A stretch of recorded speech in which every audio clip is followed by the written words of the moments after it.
सांगितलं आहे तुका म्हणे धर्मसंस्थापने, धर्माची संस्थापना करण्याकरता परमात्मा अवताराला आलेले असतात. आहे तुका म्हणे धर्मसंस्थापने नारायणे अवतार केला, नारायणे धर्मसंस्थापने अवतार केला आहे ऐशे तुका म्हणे. जे गोनेगाव अत्यंत प्रसिद्ध असलेलं आपलं हे गाव, रामकृष्ण आश्रमाच्या पाठीमागे गोनेगाव शब्द लागत असल्यामुळे गोनेगाव अगदी महाराष्ट्रभर नव्हे देशभर प्रचलित झालेला आहे. गतवर्षीच मला वाटतं इथली सेवा करून आम्ही ऋषिकेशला कीर्तनाकरता गेलो. मग ऋषिकेश इथं सप्ताह होता. ऋषिकेश म्हणजे उत्तराखंड. मग उत्तराखंड राज्य महाराष्ट्र राज्य सोडून बाहेरच आलं ना, तर उत्तराखंड. मग तिथं भगवान महाराज जंगले शास्त्रीजी यांचं कीर्तन, रामकृष्ण आश्रम, आणि खाली काय होतं गोनेगाव. म्हणजे अगदी राज्यातच नाही तर राज्याच्या बाहेरही देखील रामकृष्ण आश्रमामुळे आपलं गावाचं नाव गेलेलं आहे. मॅपवर वगैरे गाव येत नसायचं, पण अलीकडे हा श्रीरामपूर आणि नेवासा हायवे मोठा झाला. आता तिथं सुद्धा गोनेगाव नाव दिसू लागलं. थोडासा स्वाभिमान वाटायला लागला. नाही तर मधून येणाऱ्यांना सांगावं लागायचं पाचेगावला या आणि मग नंतर या. तुमचं पाचेगाव प्रसिद्ध आहे पूर्वीपासून, पण आमचं गोनेगाव थोडंसं जरा जगाच्या पाठीवर थोडंसं मागं होतं. पण अलीकडे आता ते सुद्धा बोर्डावर आल्यामुळे आता काय आपण कमी राहिलो नाही, बरोबर ना. त्यामुळे सुंदर असा हा कार्यक्रम या ठिकाणी संपन्न झाला. गोड असं हे सर्वांचं नेतृत्व, रामकृष्ण आश्रमाची सदैव असणारी साथ, आदरणीय रामकृष्ण महाराज काळे गुरुजींनी दिलेले संस्कार, आणि त्या माध्यमातून हा सप्ताह या ठिकाणी दरवर्षी संपन्न होत असतो. पूजनीय वैकुंठवासी बन्सी बाबा, पूजनीय रामकृष्ण महाराज काळे गुरुजी, समर्थ सद्गुरू किसनगिरी बाबा यांचे आशीर्वाद आहेत. आदरणीय शांतीब्रह्म गुरुवर्य भास्करगिरी बाबांची प्रेरणा आहे. रामकृष्ण आश्रम भक्त परिवार, रामकृष्ण आश्रम साधक वृंद यांच्या सहकार्याने गोड असा हा कार्यक्रम दरवर्षी होत असतो. 2008 सालापासूनची आपली ही परंपरा आहे. 2008 सालापासून. मुद्दाम मथाभाऊला विचारलं होतं, म्हटलं काय किती साल झाले? ते म्हटले महाराजांनी टाकलंच नाही. महाराजांनी नका टाकाना, पण आपलं कर्तव्य आपण त्यामध्ये संलग्न असलं पाहिजे. आपण आपले वर्ष मोडले पाहिजेत. जसं किती पोते धान्य झालं हे आपण मोजतो, किती क्विंटल कापूस झाला, किती टन कांदे गेले, हे जसं आपण व्यवहारातील भौतिक पदार्थांचं मोजमाप ठेवतो, तसं परमार्थाचं सुद्धा मोजमाप आपल्याकडे असलं पाहिजे. तसं मी इतक्या पंक्ती घातल्या ते ध्यानात नका ठेवू, पण इतक्या वर्ष आपण सप्ताहामध्ये जातोय, पारायण करतोय, अशा प्रकारची पारमार्थिक भावना जतन करणं गरजेचं आहे. हा कार्यक्रम परिपूर्ण झाला. जुन्या कमिटीचं मार्गदर्शन घेत नवीन कमिटीने सुंदर सप्ताह या ठिकाणी पार पाडलेला आहे. सर्वांचं नामनिर्देश करणं योग्य आहे, पण आता वेळेअभावी टाळतो. व्यासपीठ चालक आदरणीय आपले रामकृष्ण आश्रमाचे साधक तुकाराम महाराज पवार, आणि त्यांना सह व्यासपीठ चालकाची भूमिका आपल्या गावातील आमचे छोटे रोडे महाराज, कारण मोठे रोडे महाराज पण आहेत आणि छोटे रोडे महाराज पण आहेत. म्हणजे रामकृष्ण आश्रमाने दिलेली ही गावाकरता दोन, आता एक भावी महाराज आहेत आणि एक विद्यमान महाराज आहेत. रामकृष्ण आश्रमाची कृपा, गुरुवर्य रामकृष्ण महाराज काळे गुरुजींची कृपा अनेक साधकावरती झाली, अनेक साधकावरती झाली, आणि त्या माध्यमातून पूर्ण कव्हरेज जिकडं पाहावं तिकडं कुणाचं आहे. लेबल जरी आता वेगवेगळे लागलेले असले, पण मूळ औषध मात्र रामकृष्ण महाराज काळे गुरुजी यांचंच आहे. विठ्ठला ठिकाण सोडलं नाही. राहिलं होतं हनुमानगड, ते संतोष महाराजांना तिथं स्थापित केलं, आणि त्या माध्यमातून आता पत्रिकेमध्ये तुम्ही वाचलं असेल, अगदी पहिल्या दिवसापासून तर शेवटच्या दिवसापर्यंत जेवढे काही कीर्तनकार साधक मंडळी होती ते सर्व कोण होते? रामकृष्ण आश्रमाचा साधक परिवार होता. विद्यार्थी अवस्थेमध्ये या गावामध्ये मधुकरी खाल्लेली आहे. या गावातील भाविकांनी डबे वगैरे दिलेले आहेत, आणि त्या माध्यमातून ऊर्जा शक्ती प्राप्त करून गुरुवर्य रामकृष्ण महाराज काळे गुरुजींची अनुकंपा कृपा प्राप्त करून हे महात्मे आपल्या आपल्या योग्य स्थानावरती आणि वारकरी संप्रदायाचं कार्य अगदी समर्थपणाने करतात. ही सर्वस्वी कृपा गुरुवर्य रामकृष्ण महाराज काळे गुरुजींची. एकदा अशी विचारणा केली जाते, म्हटले गोनेगावात आश्रम आहे, मग आश्रमामध्ये तेवढी संख्या दिसत नाही गोनेगावांची. मी म्हटलं संख्या जरी तेवढी दिसली नाही तरी काही अंशी काय असतं, त्रास न होऊ देणं ही फार मोठं सहकार्याची भावना असते. 30-35 वर्ष झाले रामकृष्ण आश्रम या मंदिराकरता, या स्थानाकरता गोणे गावातील एकही ग्रामस्थाकडून कुठल्याही प्रकारचा त्रास झाला नाही. हे सर्वात मोठं सहकार्य. विठ्ठला सुद्धा कधी आम्ही एखादी सेवा सांगितली कोणी नाही म्हटलं असं अनुभवायला आलेलं नाही. जसं आमच्या त्या हिमालय पायी यात्रेमध्ये पायी चालत असताना तिथे एका महात्म्याने आम्हाला म्हण सांगितली. ते म्हटले असं आहे, हिमालयामध्ये गोरगरीब सर्व राहतात, त्यांच्या उदरनिर्वाहाची काळजी परमात्मा चालवतो. सकाळी चूल पेटली संध्याकाळची पेटल का नाही अशा प्रकारची काळजी त्यांना असते. पण जर चालणारा एखादा यात्रेकरू दारात गेला आणि तो जर म्हटला हमें भोजन चाहिए न सत केदार गंगा मैया की जय किंवा रामकृष्ण हरी म्हणून दारात उभा राहिला की त्या माऊलीने काहीतरी व्यवस्था करून द्यावी. फक्त असं आहे म्हटले, पहाडी जैसा दाता नाही बिन मांगे कुछ देता नाही. तसं गोनेगाव जैसा दाता नाही बिन मांगे कुछ देता नाही. मागणारे तेच आणि देणारेही तेच. किती वर्ष झाले सप्ताह चालू आहे, अनेक वर्षापासूनची. इथं गावातली सुद्धा आता ही जवळजवळ 16-15 वर्ष झाले असतील. मध्यंतरी एक कोरोनाचा कालखंड जर सोडला, एक 16-14-15 वर्ष तर कार्यक्रमाला झाले. किती सर्व मंडळी अगदी तेच चेहरे आहेत आतापर्यंत त्यांनी केलेलं आहे. यातले काही वजा झाले. आता रमेश भाऊ वगैरे ती मंडळी दिसत नाहीत, आपले अशोक भाऊ वगैरे ही जुनी मंडळी गेली. काशीनाथ आप्पाच ना, ही जुनी मंडळी गेली त्यातली फक्त. पण बाकी जेवढे काही चेहरे अगदी पूर्वीपासूनचे होते तेवढे चेहरे इथं पाहायला मिळतात. या सप्ताहामध्ये कुठल्याही प्रकारचं राजकारण वगैरे आलेलं नाही आणि त्या माध्यमातून गुरुजींची सर्वस्वी कृपा आपल्यावरती आहे. 4 दिवस अगोदर सुद्धा ठरलेलं नसतं सप्ताह नेमका कधी आहे, पण 4 दिवस अगोदर नियोजन होतं आणि असं वाटतं आता छोटा सप्ताह होईल का काय काय माहिती. पण गावाच्या मानाने अगदी व्यवस्थित परिपूर्ण सप्ताह होतो, ही गुरुजींची कृपा. पत्रिका छापल्या, ही छापून तयार झाल्या, वाटपही झाल्या. आश्रमात पत्रिकाच आली नाही. मी विनोदाने म्हटलं पत्रिका आश्रमातील महाराज लोकांना पत्रिका. ते म्हणले गुरुजींनी पेरून ठेवलेलं आहे, आमच्या वाट्याला फक्त सोंगणी. कारण बोलायला चतुर आहे ना आपले जगदीश भाऊ. आमच्या वाट्याला सोंगणी पेरून ठेवणाऱ्याने ठेवलेलं आहे. नाव टाका न टाका, निमंत्रण द्या न द्या. काल दादा महाराज बोलले ना, दक्षिणा द्या न द्या, अगदी बरोबर त्या वेळेत हजर असतात ही मंडळी. याचं कारण काय? सर्वस्वी तुमचं आमचं प्रेम.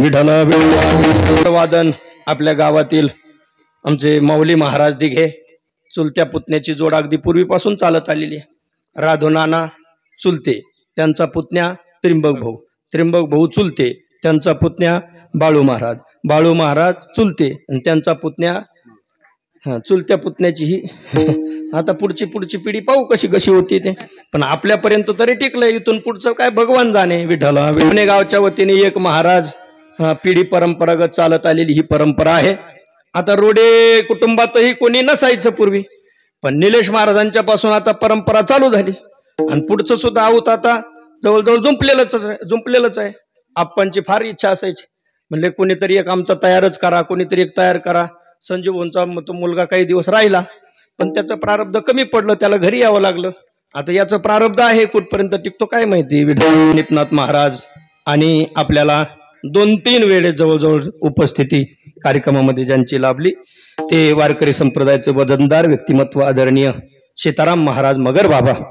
एक प्रेमा खातर, केवळ प्रेम आहे म्हणून या दृष्टीने मान सन्मान कुठल्याही प्रकारची अपेक्षा न ठेवता आपल्या आश्रमावरती, आश्रमातील साधकावरती नितांत प्रेम आणि त्या माध्यमातून बाबा नेहमी येणं जाणं त्यांच्या आश्रमामध्ये असतं. आणि चालत असलेल्या या सप्ताहामध्ये सुद्धा त्यांनी सदिच्छा भेट दिली. त्यांच्या माध्यमातून वारकरी शिक्षण संस्था पूर्ण आळंदीचीच आपल्याला लाभली उपस्थिती करता असं आपण मानून टाळ्यांच्या गजरामध्ये त्यांचं स्वागत करायचं आहे.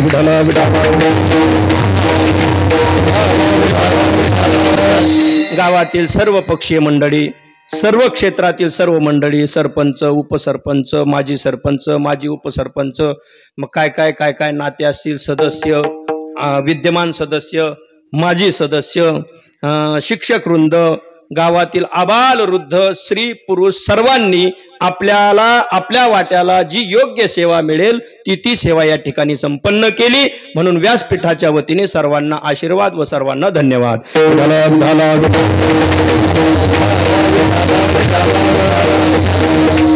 आजचा हा काल्याचा दिवस आहे.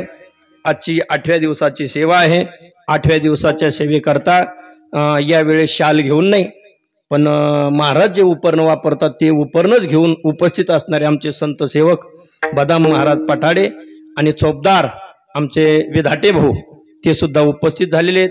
आमचे दरवर्षी आपली चोपदार सेवा करणारे माळी भाऊ ना, माळी महाराज ते उपस्थित आहेत.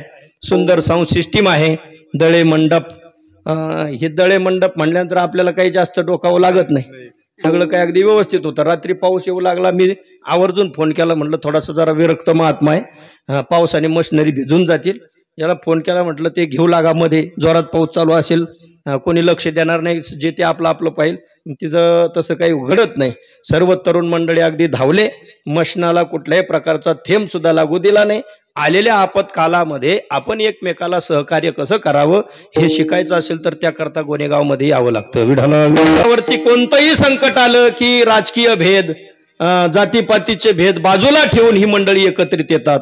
आता इथं मुस्लिम बांधवांची बहुसंख्या आहे, पण अगदी पूर्वीपासून सप्ताह करता योगदान, पूर्वीपासून सप्ताह करता योगदान त्या मंडळीचं राहत आलेलं आहे.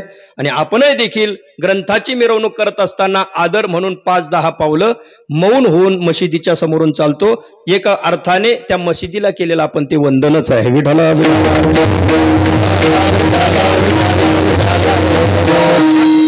सुंदर असा हा कार्यक्रम पार पडलेला आहे.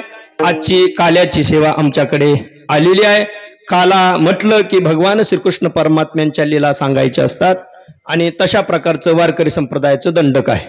चरित्र ते उच्चारावे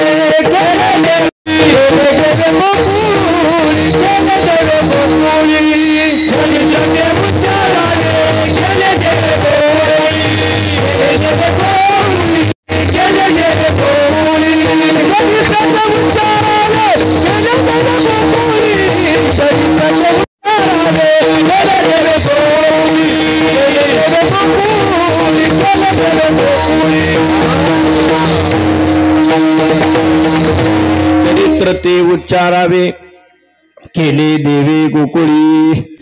रामकृष्ण आश्रमातील छोट्या बालवारकऱ्यांचं कौतुक राहिलं. पहा ना तुम्ही, एकही टाळकरी, अगदी रामकृष्ण आश्रमाचे सर्व विद्यार्थी पहा कसे तेजपुंज दिसतात, सगळे तेजपुंज दिसतात. बरं, यांना जे मटेरियल आहे ते फार काही चमचमीत आणि फार काही अखाद्य पैलवानाचं असं नाही, पण एकाच्याही चेहऱ्यावर पहा बरं नाराजगी आहे का? आपल्या हाताने रुखं सुखं जसं मिळेल तसं खातात. कधी तेल असेल तेलाच्या चपात्या, तेल नसेल बिगर तेलाच्या चपात्या. बरं, मसाला असेल तर मसाल्याचं कालवण, नसेल मसाला तर केवळ भुकटी टाकून कालवण, जसं येईल तसं टाक वत पाणीन कर कालच्यावानी.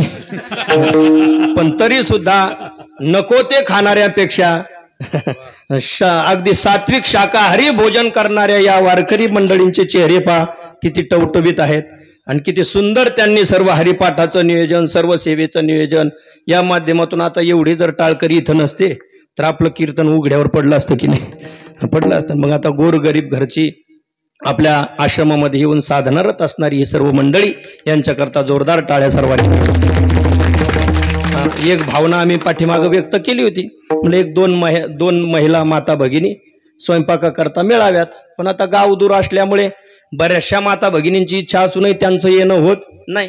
आता त्या दृष्टीने गावकरी मंडळीने थोडासा निर्णय काहीतरी घेतला पाहिजे की किमान सेवाभाव या अर्थाने 8 दिवस आम्ही दोघी जणी या कुटुंबातून सेवा करू, पुढचे 8 दिवस या कुटुंबातून सेवा करू. ज्यांना ज्यांना जसा जसा वेळ मिळेल तशा तशा पद्धतीने सेवाभाव या माध्यमातून विद्यार्थी बालविद्यार्थ्यांना आपल्या हाताने सुष्टू स्वादिष्ट भोजन तयार करून त्या ठिकाणी भगवान पंढरीनाथाला नैवेद्य करून नंतर विद्यार्थ्यांना खाऊ घालून तिथली असलेली सर्व साफसफाई करून मग आपल्या कामाकरता यावं अशी एक भावना व्यक्त करतो. आता पेरून ठेवतो. कीर्तनानंतर जर कुणाची झालीच भावना तर नाव नोंदणी जगदीश भाऊकडे करा आणण्याची जबाबदारी वाटलं तर विद्यार्थी घेतील, त्या माध्यमातून गाडी घेऊन येऊन तुम्हाला तिथं स्वयंपाक करून झाल्यानंतर पुन्हा घरी सोडण्याची जबाबदारी ठेवू, तर त्याकरता माता भगिनींनी सहकार्य करावं अशी भावना या ठिकाणी व्यक्त करतो आणि माझ्या कीर्तनाकरती ओढतो. महात्म्याचं चरित्र कोणतं उच्चारण करावं, वारकरी संप्रदायाने त्या ठिकाणी दंडक नियमावली करून दिलेली आहे. काल्याच्या कीर्तनामध्ये भगवंताच्या गुणलीलांचं कीर्तन करणं आवश्यक आहे. म्हटले त्याने परमात्म्याने रांगत असताना आणि गोधने राखत असताना जे चरित्र केलं त्याचं उच्चारण करणं महत्वाचं आहे. चरित्र ते उच्चारावे केले देवे गोकुळी, गोकुळी देवे जे चरित्र केले ते काल्याच्या कीर्तनातून उच्चारावे, फक्त उच्चारावे. आचरण करण्याच्या भानगडीत पडू नये. आचरण करण्याच्या भानगडीत पडाल तर मग मात्र आपली फजिती होणार. कारण देवाने चरित्र करत असताना नुसतं करंगळीवरती पर्वत उचलला, मग तुमच्याकडून गोणी उचलत नाही, मग देवाच्या चरित्राची बरोबरी आपण करू नये. भगवंताने करंगळीवरती पर्वत उचलला, गिरी गोवर्धन येणे उचलिला. गिरी गोवर्धन, गिरी अर्थात पर्वत, गोवर्धन नावाचा पर्वत करंगळीवरती त्याने उचलला. आपल्याकडून खताची गोणी सोडा, पण एक गमिलं खत टाकून दुसऱ्या सरीत जाईपर्यंत हापू हापू करतोय, तर त्याच्याकरता पर्वत उचलणं या गोष्टी शक्य नाही.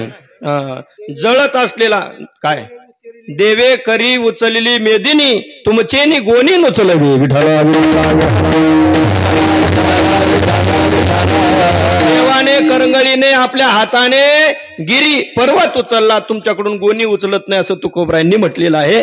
या माध्यमातून परमात्म्याच्या चरित्राचं मात्र उच्चारण करावं, आचरण करण्याच्या भानगडीत पडायचं नाही. कारण कसं असतं, भले भले गेले वाहत बांदर म्हणतो माही काय मात. मोठे मोठे गेले, कारण प्रचंड पूर चाललेला असावा आणि पलीकडून एक उंट आला, उंटाच्या पाठीवरून पाणी गेलं. बर, मग उंट दादा आलेल्या उंटाला विचारलं, कुणी? शेळीनं विचारलं. म्हणजे उंट दादा किती पाणी आहे हो? म्हणजे पाणी इतकं आहे की माझ्या पाठीहून गेलं बाई. हा शेळी ताई, पाणी पाठीहून गेलं म्हणजे माझी आळपणी भिजल का? अरे उंटाच्या पाठीहून जिथं पाणी चाललं तिथं आळपणीची काय गोष्ट आहे? आळपणी माहितीये ना? आळपणी मतकर भाऊ, आळपणी माहितीये का? आळपणी म्हणजे काय?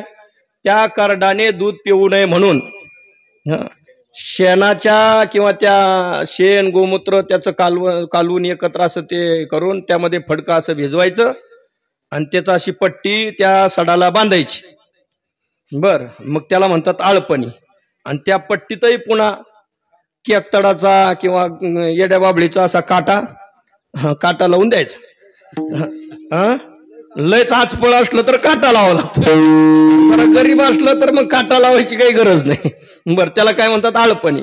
मग आता ही आळपणी किती खाली, उंट किती उंच, उंटाच्या पाठीहून जिथं पाणी चाललं तिथं शेळीच्या आळपणीची काय मजा आलंय. म्हणून भगवान परमात्म्याचं चरित्र इतकं आगाध आहे की मोठ्या मोठ्याने त्याचं वर्णन करून थकले. मग आम्ही किती वर्णन करणार? आम्ही त्याचं वर्णन किती करणार? फक्त एक आहे, वारकरी संप्रदायाने दिलेल्या नियमावलीनुसार परमात्म्याचं चरित्र फक्त उच्चारण करावं, आचरण करण्याच्या भानगडीत पडायचं नाही.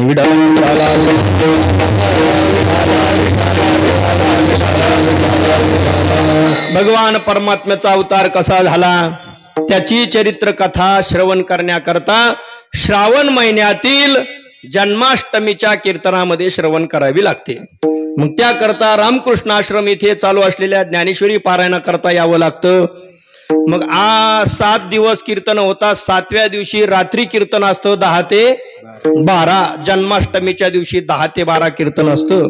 आणि त्या कीर्तनामध्ये सांगितलं जातं की परमात्म्याचा अवतार कसा झाला, परमात्म्याचे ते पूर्वी कोण कोण होते, वसुदेव कोण होते, देवकी कोण होते, कसं कसं विघ्न आलं, नंतर कंसाने कशा कशा पद्धतीने त्या ठिकाणी आकाशवाणी ऐकली, खंडग घेऊन कसा कसा मारायला धावला, मग हात कसा कसा धरला, तिथं असलेल्या आकाशवाणीतून काय काय सांगितलं गेलं, हा सर्व प्रकार ऐकायचा असेल तर त्याकरता जन्माष्टमीचं कीर्तन ऐकण्याकरता कुठं यावं लागेल? आश्रमात यावं लागेल. मग आजच्या कीर्तनात तुम्हाला कशा करता उभं केलं? म्हणजे आजच्या कीर्तनात आम्हाला उभं केलं, पण ते भगवान परमात्म्याने रांगता आणि गोधने राखिता जे चरित्र केलं ते उच्चारण करण्याकरता उभं केलंय अभंगाचं पहिलं.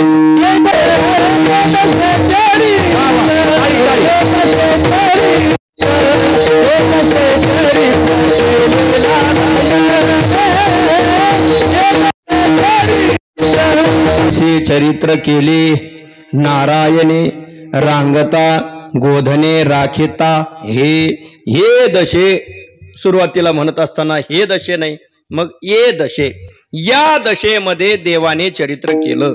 म्हणजे कोणती दशा? रांगता. आणि दुसरी कोणती दशा? गोधने राखिता.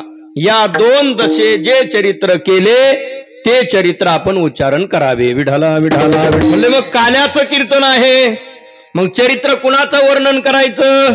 मग त्याकरता सांगितलं म्हणले भगवान श्रीकृष्ण परमात्म्याचं करायचं. पण अभंग तुम्ही जर जो घेतला त्यामध्ये शब्द काय आला? ये दशे चरित्र केले नारायणे. मग नारायणाचा आणि त्या श्रीकृष्णाचा काय संबंध?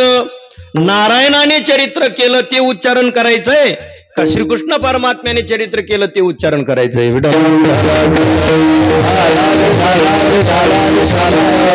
कारण गोपाल भगवान श्रीकृष्ण परमात्मा नंद नंदन, यशोदा नंदन, देवकी नंदन, वसुदेव नंदन.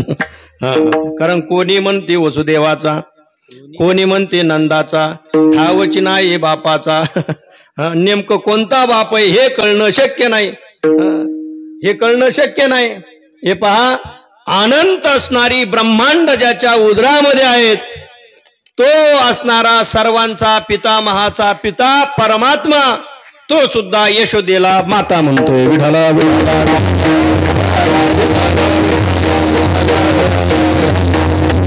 अनंत ब्रह्मांडे उदरी हरिहा बालक नंदा घरी. ज्याच्या उदरामध्ये अनंत ब्रह्मांड आहेत. अजून विज्ञानाला एकाच ब्रह्मांडाचा पूर्ण थांगपत्ता लागलेला नाही. पूर्ण थांगपत्ता लागलेला नाही. ब्रह्मांड सोडा, या शरीराच्या अंतर्गत असणारं मन अजून विज्ञानाला सापडलं नाही. हृदयाचा स्कॅन होतो पण मनाचा स्कॅन अजून सापडला नाही. बुद्धीचा स्कॅन अजून सापडला नाही. मेंदूचा स्कॅन होईल पण बुद्धीचा स्कॅन होत नाही. मन, बुद्धी, चित्त, अहंकार शास्त्राने दिलेल्या ज्या लिखित गोष्टी आहेत त्यातला बराचसा भाग अजून ब्रह्मांडाच्या अंतर्गत असणाराच विज्ञानाला सापडला नाही, तर अनंत ब्रह्मांडाचा भाग कधी सापडावा? विज्ञानाची प्रगती ही सुद्धा अगदी झपाट्याने वाढते आहे. आपल्या लहानपणापासूनचा आणि आतापर्यंतचा विचार केला तर आपल्या लक्षात येईल किती युग परिवर्तन झालेलं आहे, किती बदल होत चाललेला आहे. म्हणजे अर्थात विज्ञानाने दिलेली ही प्रगती आहे. निश्चित विज्ञानाची झेप मोठी आहे, पण विज्ञानाची झेप जिथं जाऊन संपते तिथून अध्यात्माची झेप सुरू होत असते. मनाला शोधण्याकरता कोणत्याही प्रकारचं वैज्ञानिक साधन अजून सापडलं नाही. त्या मनाला संत महात्म्यांनी शोधलं. म्हणले कुठं राहतं मन? म्हणले रजोगुणाच्या खांदी माझी राहत असे. ज्ञानोबराय बोलतात, वाया मन हे नाव एरवी कल्पनाची सावेव जेने संगेव दशा जीव वस्तूशी. परमात्म्याला ज्याच्या सत्तेने, परमात्म्याला ज्याच्या असण्याने जीवत्व दशा प्राप्त होते त्याचं नाव मन. विठ्ठल ज्या शरीरामध्ये राहतं त्या शरीरातील मनाला अजून विज्ञानाने पाहिलेलं नाही पाहिलं अजून. कुणाच्या मनात काय चाललं हे विज्ञानाला अजून कळलेलं नाही कळत. तशा प्रकारच्या काही तांत्रिक, काही युक्तिक, यांत्रिक गोष्टी जोडून एक अंदाज फक्त लावला जातो की हा मनुष्य खरंच बोलतोय का खोटं बोलतोय. एखादा आरोपी जर असेल, तुरुंगामध्ये असेल तर त्याला त्या मशिनरी वगैरे लावून प्रश्न मंजुषा केली जाते. त्या माध्यमातून हा किती खरं बोलतो, किती खोटं बोलतो, याच्या मनात नेमकं काय चाललंय हे पाहण्याचा फक्त प्रयत्न होतो, पण तितकं अजून खरं खरं सापडलेलं नाही. मग असं आपल्या शरीरातील मनच अजून सापडलं नाही, मग ब्रह्मांड कधी सापडावं आणि अनंत ब्रह्मांड कधी सापडावेत? जे अनंत ब्रह्मांड केवळ एका परमात्म्याच्या उदरात आहेत. अनंत केवडी केवडी नकडे कानोबाचे कोडे. अनंत ब्रह्मांड ज्याच्या उदरात आहे तो परमात्मा बालक नंदा घरी, हरी हा बालक नंदा घरी. मग नंदाच्या घरच्या असणाऱ्या त्या बालकाचं म्हणजे कृष्णाचं चरित्र वर्णन करावं असं दंडक आहे. पण तुम्ही तर नारायणाचं वर्णन करताय, कारण ये दशे चरित्र केले. श्रीकृष्णे कुठं म्हटलंय? तिथं काय शब्द वापरला? नारायणे. मग नेमकं नारायण कोण आहे? कारण नारायणाचे प्रकार आहेत. काय आहेत नारायणाचे प्रकार? भरपूर नारायण आहेत. कितीतरी नारायण आहेत. लक्ष्मी नारायण आहे, शेष नारायण आहे. मग शेष नारायणाचं चरित्र आहे का लक्ष्मी नारायणाचं चरित्र आहे का नगद नारायणाचं चरित्र आहे? आणखीन खालच्या गल्लीतला नारायण, वरच्या गल्लीतला नारायण, मधल्या गल्लीतला नारायण. बरं ते नाही सापडले, एक आडला नारायण असतो ना, एक आडलेला नारायण. मग कोणत्या नेमक्या कोणत्या नारायणाने चरित्र केलं? अजून एक नारायण आहे, अजून एक नारायण आहे चौरंग, त्याला 4 खुट, त्याच्यावर गहू, वरती कळश, त्याच्यावर नारळ, आणि तो असणारा सत्यनारायण. वा वा, तो तुम्हाला पाठच आहे. मग तो सत्यनारायण. मग नेमक्या कोणत्या नारायणाचं हे चरित्र आहे? सत्यनारायणाचं आहे की असत्य नारायणाचं आहे की नगद नारायणाचं आहे? कोणत्या नारायणाचं चरित्र उच्चारण करायचं? विठ्ठल द्या, विनोदाचा भाग सोडून द्या. ज्या नारायणाने अधर्माचा अर्थात अधर्मीयांचा नाश करण्याकरता आणि ज्या नारायणाने धर्माचा अर्थात धार्मिक सज्जनांचं संरक्षण करण्याकरता अवतार केलेला आहे, त्याचा परिचय अभंगाच्या शेवटच्या चरणात दिलेला आहे. तुका म्हणे धर्म संस्थापनी केला नारायणी अवतार. नारायणाने धर्माची संस्थापना करण्याकरता अवतार केला आहे. आणि म्हणून ज्या नारायणाने धर्माची संस्थापना करण्याकरता गोपाल कृष्णाच्या रूपामध्ये अवतार घेतला आहे, त्या गोपाल कृष्णाचं चरित्र येदशे चरित्र केले नारायणी. रांगत असताना त्याने चरित्र केलं. रांगत रंगणी, याचा भाग काय? रांगत रंगणी चोरीत लोणी धावून धरिती गवळणी. आणि मग त्याकरता चोरी करू नये म्हणून त्याला उखळाला बांधण्यात येतं. तिथूनही सुटून तो जातो आणि वेगवेगळ्या प्रकारच्या चोऱ्या खोड्या वगैरे करतो. कारण परमात्मा जो आलेला आहे तो चरित्र करण्याकरता आलेला आहे. या दशेमध्ये चरित्र केलं. ज्ञानोबराय असं गोड वर्णन करतात, म्हणले प्रथम दशेच्या पहाटे माझी कंसा आईशी आचाटे, महाधेंडे अवचटे लिलाची नाशिली. मारिली बाळपणी प्रथम दशेच्या पहाटे, अजून नुघडता बालपणाची फुली, अजून बालपण बाजूलाही गेलेलं नाही. जन्म झाल्यापासून लगेचच त्याने धंदा सुरू केला. धंदा कोणता धंदा? परित्राणाय साधूनाम विनाशाय च दुष्कृताम धर्म संस्थापनार्थाय संभवामी युगे युगे. जो सज्जन आहे त्याचं संरक्षण करण्याचा धंदा आणि जो दुर्जन आहे त्याचा संहार करण्याचा धंदा. मग त्याकरता भक्ता राखे पायापाशी दुर्जनाशी संहारी. घेऊन या चक्र गदा हाची धंदा करीतो. भक्ता राखे पायापाशी दुर्जनाशी संहारी. दुर्जनाचा संहार करणं आणि भक्तांचं संरक्षण करणं हा धंदा त्याचा नुघडता बालपणाची फुली. अगदी बालपणापासूनच त्याने हा धंदा सुरू केला. कोणता धंदा? काय मारले? त्याच्यापेक्षा तुकोबरांनी एका वाक्यात सांगितलं, काग बाग रेठा मारिले बाळपणी. बाळपणात असतानाच ये दशे. काय आश्चर्य पहा, या दशेमध्ये काय खावं काय खाऊ नये हे कळत नाही. ती दशा म्हणजे बालपणाची दशा. ज्ञानोबरांनी बाल या शब्दाची व्याख्या फार गोड केली बरं का. हे चोख हे मैळ वयानुसार केलेली नाही, लक्षात घ्या. बर, बालपणाची व्याख्या वयानुसार केलेली नाही. मग बालपणाची व्याख्या कशी केली ऐकून ठेवा.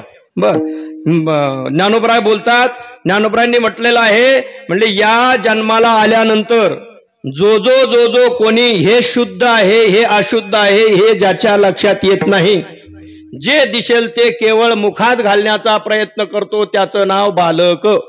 हे चोख अर्थात हे शुद्ध आहे हे ज्याला कळत नाही, हे चोख हे मैळ, हे शुद्ध आहे, हे अशुद्ध आहे, हे ज्याला कळत नाही. लक्षात येतंय ना मी काय म्हणतोय ते? हे शुद्ध आहे, हे अशुद्ध आहे, हे शाकाहारी भोजन आहे, शुद्ध आहे, आणि हे शाकाहारी नाही, अशुद्ध आहे, हे सुद्धा ज्याच्या लक्षात येत नाही तो एका दृष्टीने बालकच आहे. विठ्ठल हे चूक हे मैळ, ऐसे नेनेची ते बाळ, देखे ते केवळ मुखीची घाली. मग काय आहे? जे समोर आलं ते फस्त करून टाकण्याची केवळ वृत्ती, तशा माणसाला काय म्हटलेलं आहे? बालक. मग ज्ञानोबरायांनी बालकाचंही वर्णन केलं.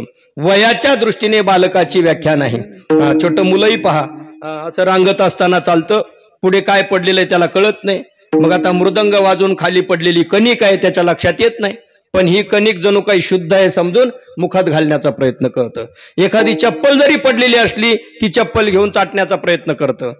चाटण्याकरता चोखणी दिली, त्या चोखणीला सुद्धा चाटण्याचा प्रयत्न करतं. हे चोख, हे मैळ, हे शुद्ध, हे अशुद्ध, हे ज्याच्या लक्षात येत नाही त्याचं नाव पहिली बाळदशा, म्हणजे बालकाचं ते वर्णन. मग त्या अशा अवस्थेमध्ये नवे नवे म्हातार होईपर्यंत सुद्धा शुद्ध अशुद्धीचं ज्ञान आपल्याला आलं नाही.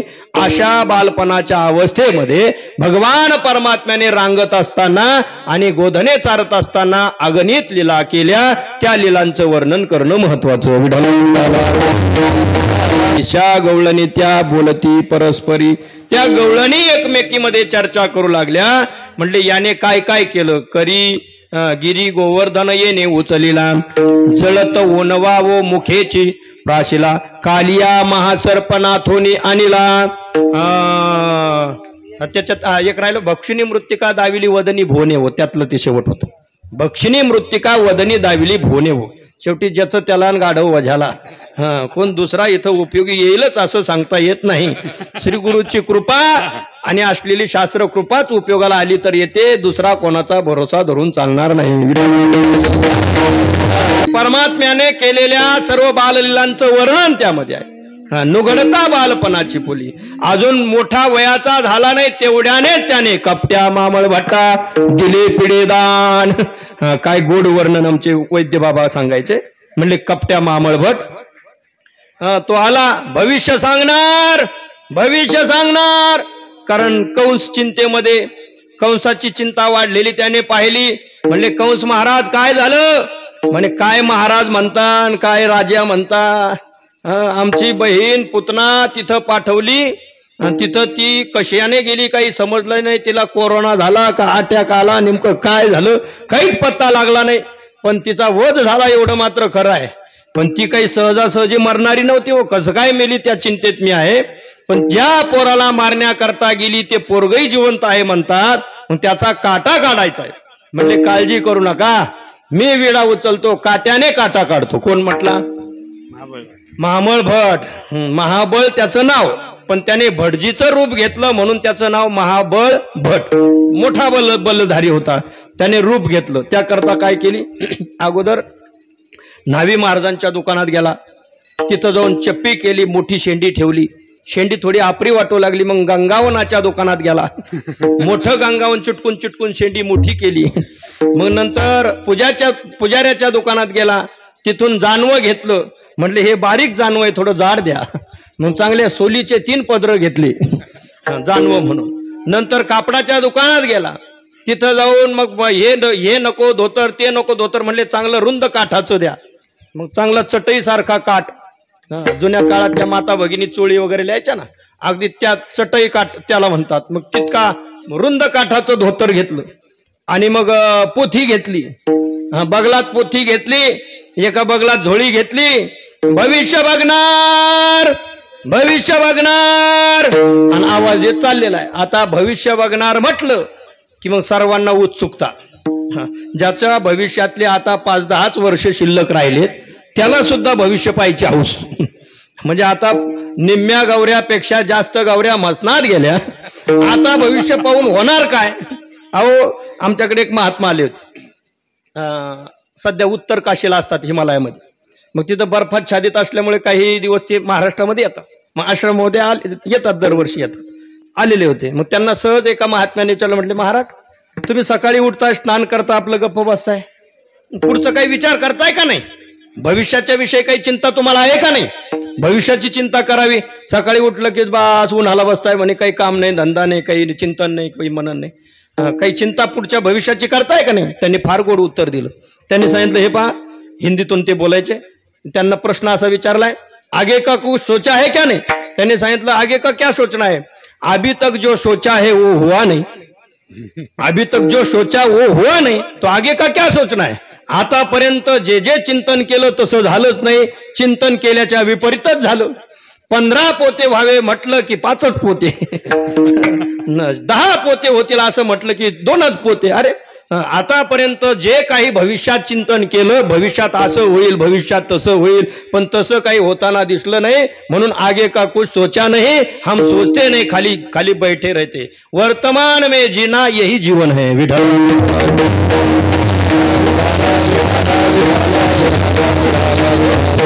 ते भविष्य बघणार, भविष्य बघणार असा आवाज दिल्यानंतर सर्वांना कुतूहल. या भटजीबुवांकडून मग भविष्य पाहून घ्यायचे. मग हे घर ते घर ते घर असं करत करत करत बरोबर यशोदा मैयेच्या घरासमोर जाऊन भविष्य बघणार. यशोदा मैयेला वाटलं कालच आपण भविष्य पाहून आलो, पण त्या गर्गाचार्यांकडे एवढी शेंडी नव्हती, एवढी पोथी नव्हती, एवढं जाड चटई काठाचं धोतर नव्हतं, एवढं जाणवं नव्हतं त्यांचं. म्हणजे हे थोडे जरा तपस्वी ब्राह्मण दिसतात, यांच्याकडूनच आपण कृष्णाचं काय पाहू, भविष्य पाहू. आणि त्याकरता त्याकरता यशोदा मैयेने आवाज दिला. म्हणले, भटजीबुवा या या या, आमच्या बालकाचं भविष्य पाहायचं. म्हणले, नाव काय आहे? म्हणले, कृष्ण आहे. म्हणले, कृष्ण, बर बर बर, त्याचंच भविष्य सांगण्याकरता आलोय. म्हटले, मग त्याच्याकरताच माझा अवतार आहे, कारण माझा अवतार त्याकरताच आहे, त्याचं भविष्य सांगण्याकरताच मी हा अवतार धरलेला आहे, असं त्याने मनातल्या मनात म्हटलं. जवळ जाऊन त्या ठिकाणी त्याला बसण्याकरता यशोदामयीने पाठ दिला, टेकण्याकरता पाठ दिला, पोथी ठेवायला पाठ दिला. मग सर्व असणारी सामुग्री आणून ठेवली. उदबत्ती आणा, हार आणा, फुलं आणा, सगळं आणा, काय काय काय काय पाहिजे सगळं बोलवून घेतलं. गोमूत्र आणा, अजून काय काय लागत होतं सगळं बोलवून घेतलं. आणि आता पोथी उचकायला चालू केली. आता त्याच्या बापजन्मी कधी पोथी त्याने वाचलेली नाही बरं का नामदेवराय, तुम्ही वाचताय ना इथं, किती असतात श्रोते? हनुमंतराय तुम्ही दोघच श्रोते. तर ते आपलं काय करावं आता, श्रवणाच्या दृष्टीने त्या दृष्टीने तेवढी आवड आता राहिलेली नाही. कारण प्रत्येकाला मोबाईलमध्ये पाहण्यातच वेळ घालवावा लागतो. मोबाईलमध्ये सर्व काही आहेत म्हणतात, त्यामुळे पोथी तुमची ऐकायला आम्हाला नाही यायचं असंही म्हणतात. विठ्ठल विठ्ठल.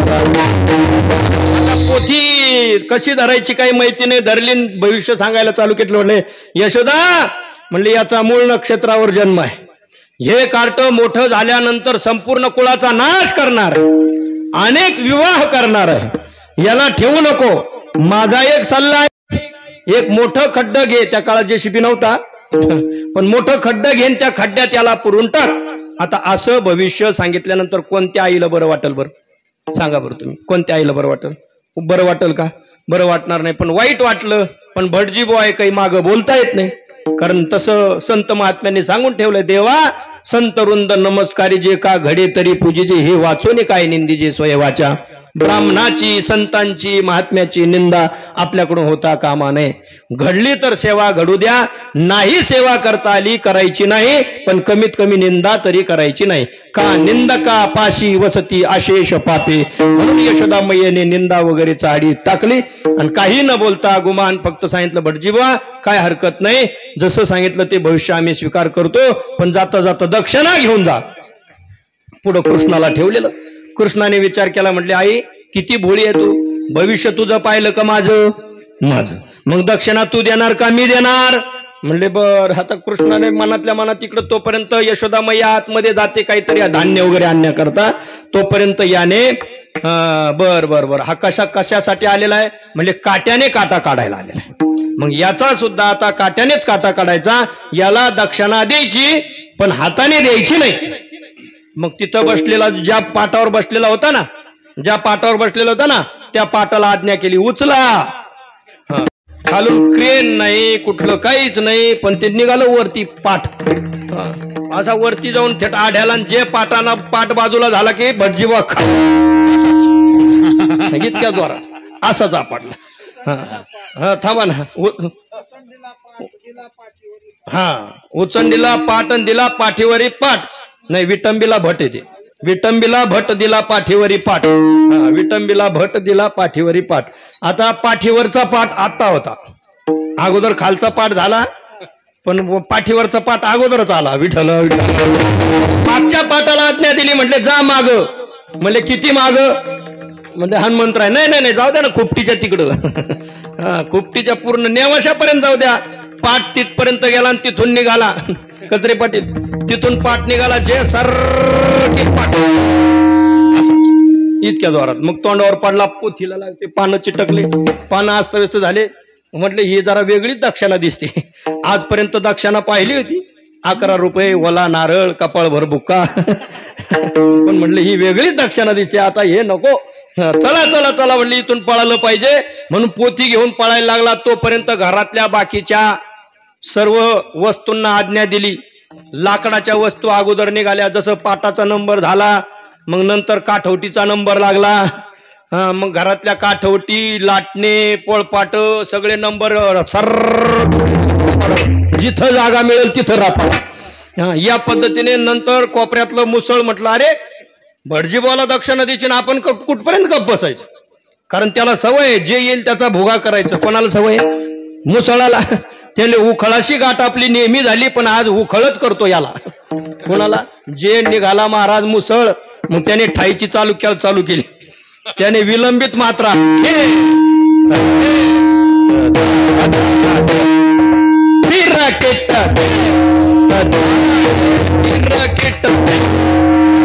रपाटून दे.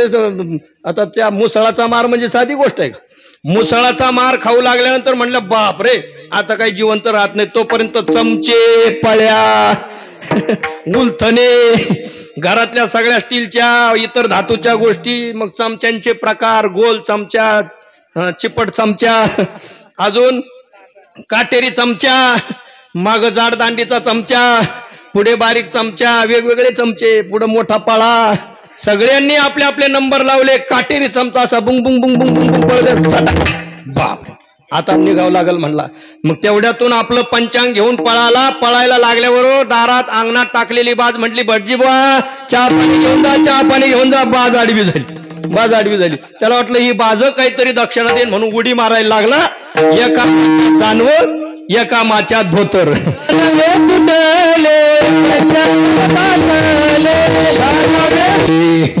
एवढं जाड जानवं पण तुटून गेलं. जानवे तुटले, पंचांग फाटले, धोतर गळाले टिंबाचे.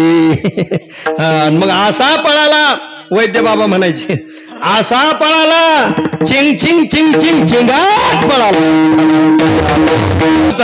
त्याने हात न लावता मारायचं सांगितलं ना, मग काट्यानेच काटा. ये यथा माम प्रपद्यन्ते तांसथैव भजाम्यहम. जे माझी जशी भक्ती करतात त्यांना मी तसाच बसतो. जे माझा काट्याने काटा काढतात त्यांचा सुद्धा मी काट्यानेच काटाच. कारण तो देवाचा न्याय आहे. इथं कोणालाही चुकत नाही. भटजीवाला कसं चुकेल? पण एवढं आहे म्हटले, चला भटजी होऊन आला म्हणून जिवंत मारला नाही, निरोप सांगायला तसाच पाठवला. कंसा पुतना मेली नाही, मारली. निश्चय झाला. म्हणले तुला कसं काय कळलं? म्हणले जगून वाचून आलो. कसा आलो? जगून वाचून आलो तुझ्या भेटीला, नाही तर माझा सुद्धा नंबर लागलाच असता. बिचाऱ्या त्या कृष्णाने बाकीच्यांना दक्षिणा द्यायची सांगितली म्हणून जगून वाचून आलो, नाही तर माझं सुद्धा काही खरं नव्हतं. तू काय कर, आता त्याचं भजन चालू कर.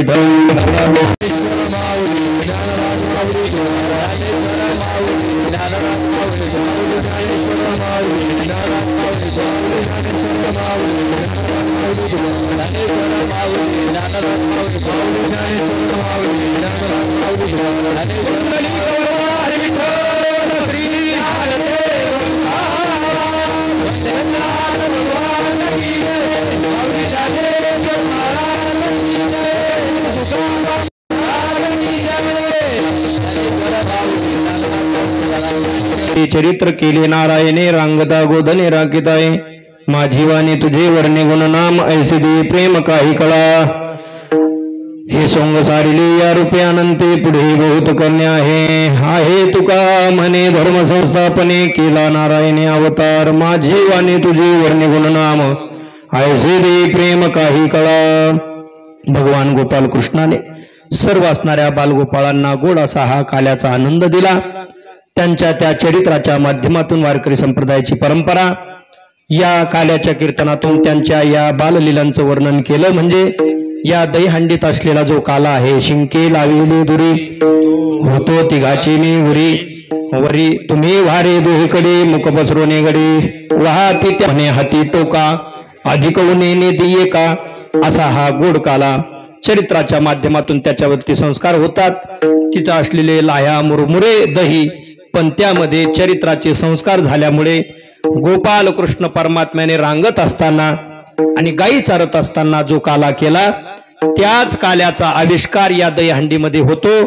आणि तो प्रसाद वारकरी संप्रदायाच्या कृपेने संत श्रेष्ठ ज्ञानोबराय, संत श्रेष्ठ नामदेव महाराज, संत श्रेष्ठ एकनाथ महाराज, संत श्रेष्ठ जगद्गुरु तुकोबाराय आदी करून सकल संत महात्म्यांच्या कृपेने तो काल्याचा प्रसाद दरवर्षी आनंदाच्या रूपाने आपल्याला घेता येतो. मग त्यामध्ये गोणे गावातील हा वार्षिक सप्ताह, रामकृष्ण आश्रमातील 3 वार्षिक सप्ताह, खुपटी पंचक्रोशीत अनेक ठिकाणी गावोगावी वाडी वस्तीवरती होणाऱ्या सप्ताहामध्ये 1 दिवसाचा कार्यक्रम असला तरी काला, 2 दिवसाचा कार्यक्रम झाला तरी काला, 3 दिवसाचा कार्यक्रम झाला तरी काला. गोमळवाडीकर महाराज, वामन महाराज, कालाच काला, सगळीकडे काला. हा काल्याचा आनंद वारकरी संप्रदायाची देणगी आहे. आणि म्हणून सर्व मंडळी आपण काम बाजूला सारून एकत्रित येऊन हा काल्याचा आनंद घेतोय. याचं सर्वस्वी श्रेय हे वारकरी संप्रदायाचं आहे. तुका म्हणे भूमंडळी आम्ही बळी वीरगाढे आणि या हेतूने काला वाटू एकमेका वैष्णवनिका संभ्रम गोड असा हा काला या ठिकाणी संपन्न झाला. वैकुंठाशी सद्गुरू रामकृष्ण महाराज काळे गुरुजींच्या कृपेने, सद्गुरू बंसी बाबा, सद्गुरू ब्रह्मलीन समर्थ सद्गुरू किसनगिरी बाबा या संतत्रायांच्या कृपेने मोठ्या आनंदामध्ये हा भक्ती उत्सव या ठिकाणी परिपूर्ण झालेला आहे. उपस्थित सर्व अन्नदाते मंडळींनी, श्रोतृवर्गांनी आपली आपली सेवा केलेली आहे. सुंदर संसिष्टीम मंडप, डेकोरेशन वगैरे दळे भाऊ यांनी सेवा दिलेली आहे. शशिकांत भाऊ, अमोल भाऊ यांनी गायनाची सेवा दिली. वारकरी, बालवारकरी रामकृष्ण आश्रमाच्या या विद्यार्थ्यांनी येऊन या ठिकाणी हरिपाठ वगैरे दिंडी मिरवणूक याची सेवा दिली. विनेकरी महाराज या सर्व मंडळींनी सेवा दिली. गावातील टाळकरी मंडळींनी सेवा दिली. आचारी मंडळींनी सुंदर स्वादू स्वयंपाक बनवून सर्वांकरता प्रसाद दिला. त्या माध्यमातून अन्नदाते मंडळींनी शिधा सामुग्री पोहोच केली. शिधा सामुग्री पोहोच करून आचार्यांनी बनवलेला प्रसाद प्रत्येकाच्या पात्रापर्यंत नेऊन पोहोचवण्याचं काम तरुण वर्गाने केलं. आणि म्हणून तरुण वर्गाकरता जोरदार टाळ्या. त्यांनी आता इथं आपली तशी परंपरा नव्हती घरोघरी जाऊन वर्गणी करण्याची, पण या वर्षी मी बोललो ना, गोनेगाव जायचा दाता नाही, बिन मागे कुछ देता नाही. आणि त्याकरता थोडं घरोघरी आम्हाला मजुकरी करावं लागली. काल तरुण वर्ग आमच्याकडे आले होते. त्यांनी सांगितलं, म्हटले महाराज थोडीशी फेरी मारून आलो पण चांगला प्रतिसाद मिळाला. मी म्हणलं गोनेगाव सारखा दाता नाही, फक्त म्हणावं लागतं, म्हटल्याशिवाय नाही. जसं बोरीला बोरा असतात पण होळा दिल्याशिवाय खाली पडत नाही. बरोबर राधूभाऊ? आजचा महाप्रसाद ज्यांचा आमचे राधूभाऊ गोसावी, त्याचप्रमाणे राहुल भाऊ गोसावी या दोघांचा मिळून महाप्रसाद आहे. दरवर्षी ही काही ना काही सेवा करत असतात. राधूभाऊंची फार मोठी सेवा आहे. दररोज हनुमंतरायाची पूजा वर्षभर दररोज हनुमंतरायाची पूजा, हनुमंतरायाची दिवाबत्ती ते करतात. आणि म्हणून त्यांच्याकरता जोरदार टाळ्या आपण वाजवतो.